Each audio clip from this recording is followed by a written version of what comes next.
nutrition and food planning strategies for a long distance hike or a through hike. Yes, it's a massive conversation.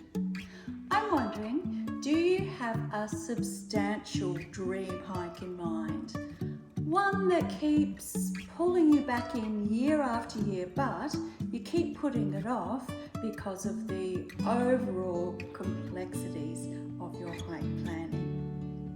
Today, I'm going to share some of my thoughts around the importance of prioritising hikers' nutrition.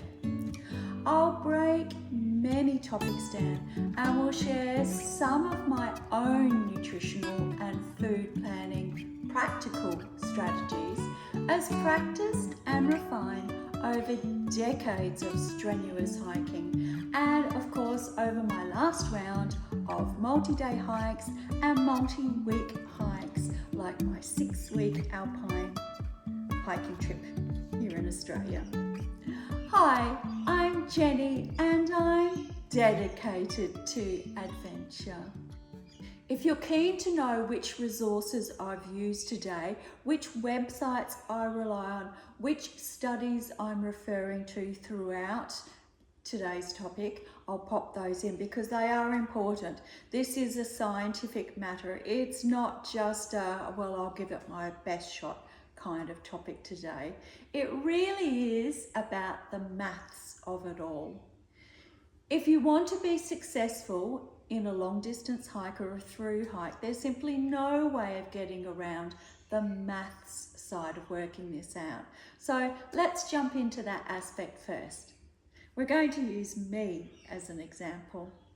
During my off hiking season, my weight sits around 60 kilos. Currently, I'm weighing in at a hefty 72 kilos, and we'll get into the why of that a little bit later because it is important.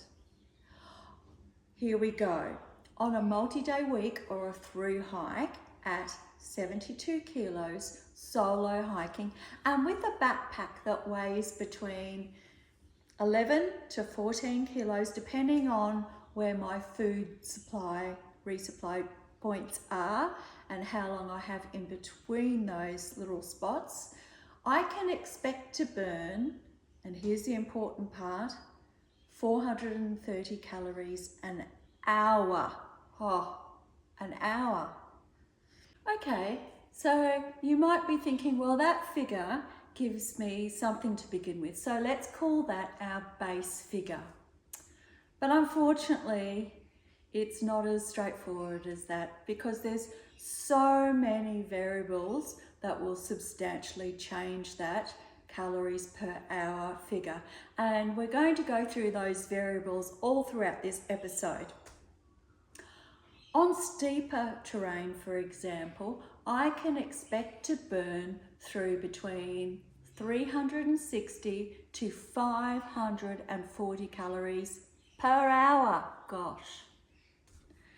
When I'm achieving complex multi-week or indeed multi-month hiking, I'll try and stick to as close as 3,000 calories a day, and that's packed into 650 grams of food weight a day, multiplied by however many days on trail I am. On the Araroa trail, for example, on the South Island of New Zealand, I can expect to hike anywhere between, let's say, 6 and 11 hours a day. Unfortunately, there are days that I will have to hike longer than 11 hours a day, and I can't avoid that, but that won't happen very often. So to try and work this out a little bit, say if you were to multiply an average of between 360 to 544 calories a day, let's call the new figure 450 calories, multiplied by an average of 8 hours hiking, which is a bit conservative, then that would equate to the new figure of 3,600 calories a day. Have you noticed that I'm already 600 calories in deficit?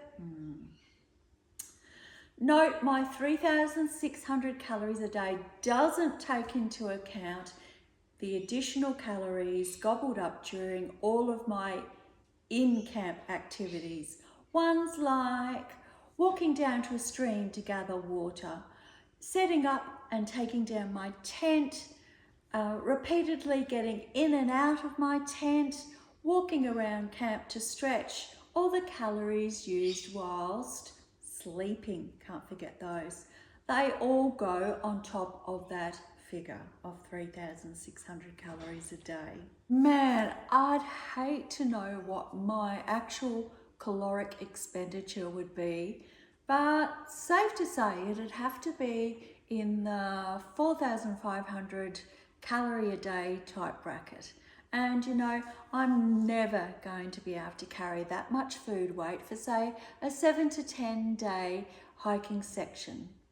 And with the Araroa trail in mind, 1,400 kilometres plus countless summits over at least a 3-month period, well, that's a huge deal. So my focus is on 2 important questions. Firstly, what are some of my nutritional strategies? And secondly, why do they even matter? Well, the why part is critical. So let's jump into that subject next. As I read in a phenomenal resource called backcountryfoodie.com, which is a trusted resource of mine. It's a website that I've been following for years now. As an older hiker and female, what I read was that an older woman who loses a significant amount of weight whilst through hiking can have long-term health repercussions. And I'm trying to avoid that this time. I've seen this plenty of time from women all over the world. And unfortunately, I'm one of those women with a fast metabolism, one who drops weight really quickly on multi-week or long distance hikes. Now, the first issue or the main issue for me that I'm most concerned about at my age is bone density loss. You see, when you're hiking long hours of intense physical activity, and once you've dropped a heap of weight, combined with not being able to provide my own body with those approximate 4,000 calories a day, then your body will be placed in a situation where it'll need to find that energy from somewhere else because it's got to keep you moving, doesn't it? So when most of the carbohydrates and fats are all used up, then my concern is that my body has no choice but to pull the calcium out from my bones to fuel your hiking. That's a real issue. Also, it can pull the energy from your muscles, which is why some older through hikers experience muscle loss in their legs, upper back, shoulders and arms. And in the case of calcium, that's a really bad side effect because when you're female and older, it's much harder to restore that calcium in your bones, putting you at a risk of falls, joint damage and fractures as well. The loss of balance is something that I have experienced, and fortunately I haven't injured myself yet. It's an area that I have worked really hard on from a neuroplasticity point of view, but that's another subject. Now, whilst this issue or this situation doesn't apply to day hikers, for the long distance hikers, ones that spend months on trail carrying their weighted backpack whilst achieving summits, well, it really is of high level concern. So let's go through the basics because I believe that's important. What should my diet consist of? Well, a typical through hiker or a long distance hiker should aim to consume each day about 45 to 50% carbohydrates, 30 to 35% fats, around 15 to 25% proteins. These are the generally expected guidelines, although personally I'm constantly struggling to get that 45% of those crucial carbohydrates in each day, but that's my goal. So the real question is, what can I do to help myself? What are some of the key strategies that I have applied on previous multi-week hikes, and certainly new ones that I'll be applying on my Araroa adventure? Well, firstly, I've decided to put on quite a bit of weight, 12 kilos in fact, leading up to my long distance hike. And it hasn't been an easy or natural thing to do at all. In fact, it's probably been my hardest, most challenging part of all of my preparation for my long distance hike. And I put that down to a few reasons. Firstly, fast metabolism. Secondly, the amount of training that I've been doing since January this year, because it's been a 10-month-long intense training journey. And it's further complicated by the fact that I just don't enjoy eating at all, don't feel hungry when I'm doing any sort of strenuous activity. It is really important to me to eat nutritionally as possible, and that's always been something that I've been interested in.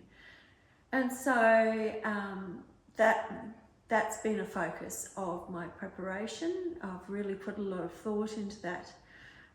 Don't think that I haven't added in extra treats though, because I have ones like apple pies and certainly some takeaway meals. So I have added in some treats. Most days I've tried to eat something substantial, and there's the key word, substantial, every 2 hours from 4 a.m. in the morning to 6 p.m. at night. And during my multi-day hiking block of training, I've tried strategies like eating larger portions for my main meal. So where I might normally have, say, a radix meal of 600 calories, I've upped that to the 800 calorie meal range. Oh, and I carry a 110 milliliter bottle of olive oil, and I add about 10% of that into my beefed up porridge in the morning, but also into my meal at night. So I'm getting those extra fats in the morning and at night. I've also chosen to add in as many liquid meals as I can, and they're all ones that I have prepared for myself, whether it's the beefed up porridge, whether it's liquid wheat bix, whether it's protein shakes, collagen shakes, just milk drinks in particular. Any way I can drink my calories rather than eating them is what I've chosen to add in. And when you think about 5 days prior to each multi-dayer, as well as increasing my food intake at home, I've been consuming between 1.5 to 2 litres of full cream milk every day. And I've either drunk that full cream milk just straight because I really love milk, or I've added in some chocolate flavoured protein powder or collagen powder, or even Milo. So that's just a personal choice that I've chosen to do, but I'm really enjoying that. And you will see me drinking a lot of full cream milk, and also orange juice when I'm on trail on my resupply in town days, but more about that later. Whilst mountain climbing and doing strenuous multi-day hiking in my training, I've been very focused to ensure that I'm maintaining a slow and steady pace as I'm going up the hills. I'm not racing, I'm not concerned about a fast pace at all. I'm concerned about not burning through all of those precious calories too quickly. So I'm trying not to do any crazy body movements, not to spend too much time burning calories in other ways by visiting other places. I'm trying to keep all of those calories placed into where I actually need them into the actual hiking. By the way, this is freshly squeezed carrot, ginger, a little bit of orange juice and some turmeric.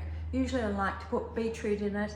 You know, I won't be getting much of that on the trail, but you will still see me drinking juice.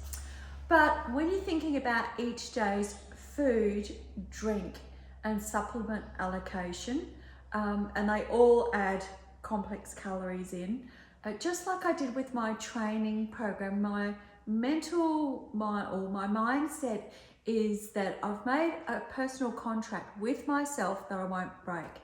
And that contract means that I have decided that I will fit in 100% of every day's calories before I go to bed, no matter what.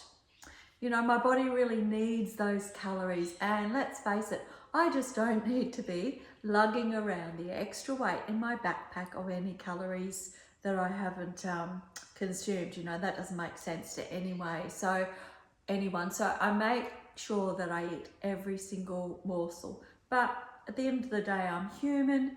You know, occasionally I don't quite get there, to be honest. I might miss out occasionally on 10% of my overall calories, but in my mind, that goal is an effective technique to help me get more calories in than I normally would. And when I reach camp each day, before I set up, I always make sure I have something to eat. But if I really feel that I just can't face eating anything, you know, if the hiking's been too strenuous or I haven't quite judged it right, if I'm really, really tired, then instead of eating that assigned food that I'm supposed to be eating, what I found as an effective strategy is to get into me some sort of a protein shake. So usually that consists of chocolate collagen powder or chocolate protein powder, and I'll make that up with a tablespoon of dehydrated milk, or sometimes I'll add some coconut milk in instead, and I pop it in my cold soaking jar, give it a really, really good shake. And I find that drinking that seems to wake my taste buds up. Then I'll jump back into that food that I'm actually supposed to be eating. As far as my beefed up brekkie consists, the ingredients in that one are some oatmeal, definitely some salt, some chia seeds. Sometimes I put in some faba bean powder, because that adds in some extra protein, and some nuts. And once again, sometimes I'll use coconut powder, and as I said before, about 10 mils of olive oil. And I usually set that up the night before and put some water in it, give it a good shake, leave it overnight, and then I'll eat that usually when I'm about an hour and a half into the trail and when I'm stopping at a scenic spot, you know. And I make that beefed up porridge really runny so that I can drink it instead of fussing around with a spoon and eating it. I find that a far more effective strategy. I still carefully chew the nuts and fruit well to aid in extracting the maximum nutrients. In camp each afternoon, after I've eaten, bathed myself, thoroughly cleaned my feet, done some basic stretching, I'll lie down in my tent and I'll start editing the day's YouTube video for you guys. I check in with my safety contacts, do the final ones for the day. Then I concentrate on resting or reading. The key for me is to avoid further calorie burn, so I minimize that activity in camp. And I do quite a bit of cold water therapy, so you'll see me doing that as well. But the key for me is to minimize the excessive calorie burn, because you'd be surprised how many steps you do when you're in camp, and of course that equates to calories burnt.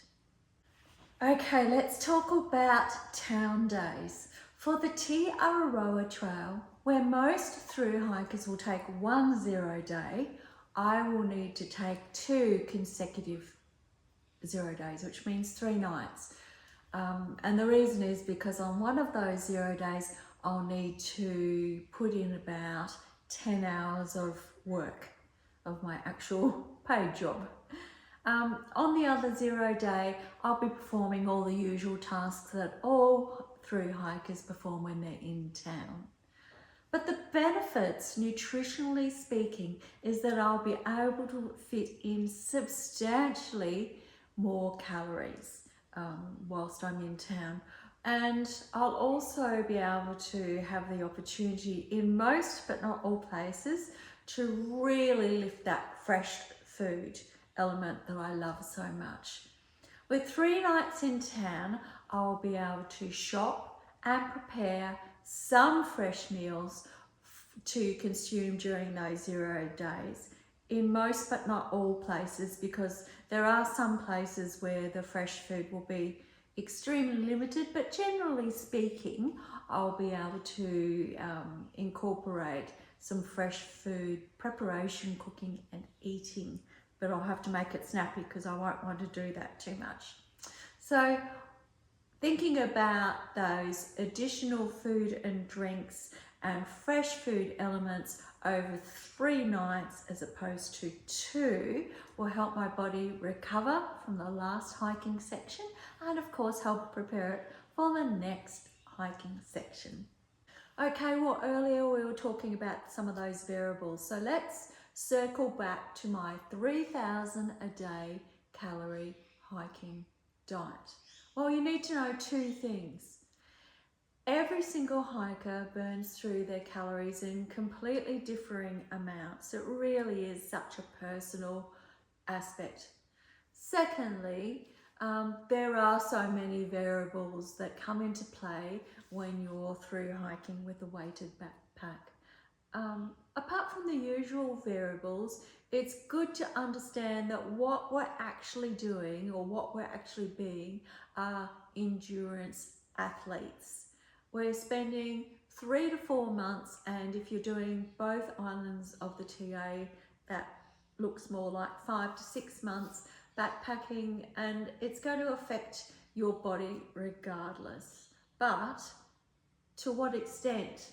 You know, I definitely want to minimize that as much as possible. And that's up to you, of course.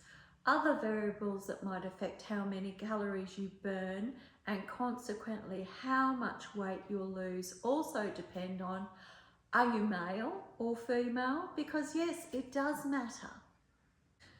I don't want to go into the total meal plan at the moment because, oh boy, it'll make this video far too long. But for example, for lunch, I might have something like on alternate days or once in a section or twice in a section, one of the salmon sachets, and in that pouch I'll break up my leftover spinach wraps to add in those carbohydrates.